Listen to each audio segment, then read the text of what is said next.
안녕하세요. 가족복지론 수업을 맡게 된 주지연이라고 합니다. 알찬 수업이 될 것을 약속드리며 여러분들도 아무쪼록 힘써 배우시고 익히는 데 애를 써주시기를 부탁드리겠습니다. 자, 여러분은 가족이라고 하면 가장 먼저 어떠한 생각이 떠오르시나요? 사랑이나 따뜻함, 비둘기집 같은 단어가 먼저 생각이 난다고 이야기하시는 분들도 있을 겁니다. 또는 아픔이나 폭력, 상처와 같이 부정적인 느낌이 먼저 떠오른다라고 생각하시는 분들도 있을 것입니다.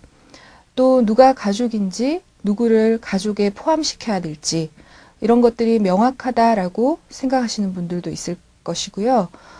누구를 가족에 포함시킬 것이냐, 또 어떤 형태가 정상이고 또 어떤 형태는 정상에서 벗어나는 것이냐 하는 것들이 불분명하다라고 느끼는 분들도 있을 것입니다.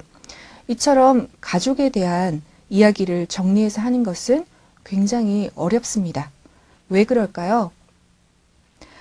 가족은 사회의 변화에 영향을 받기 때문이죠. 그래서 가족을 둘러싼 개념 자체도 굉장히 유동적일 수밖에 없습니다.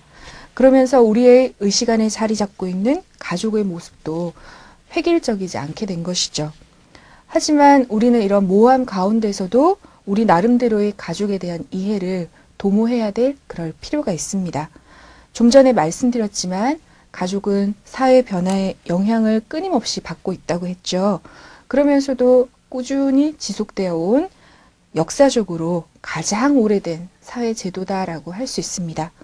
그러므로 가족 현상에 대해서는 학자들마다 또는 시대에 따라서 굉장히 서로 다른 관점을 가지고 언급을 하고 있죠. 그렇기 때문에 가족에 대한 정의 역시도 사회나 문화 그리고 시대에 따라서 다양합니다. 그래서 딱 한마디로 무엇이다 라고 이야기하는 것은 사실 굉장히 어려울 수 있는 부분입니다.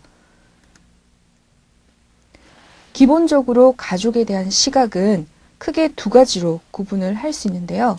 하나는 전통적인 의미의 가족, 다른 하나는 현대적인 의미의 가족이라고 할 수 있습니다. 그렇다면 가족을 전통적인 관점 또는 현대적인 관점에서 어떻게 정의를 내리고 있는가 하는 것에 대해서 살펴보도록 하겠습니다.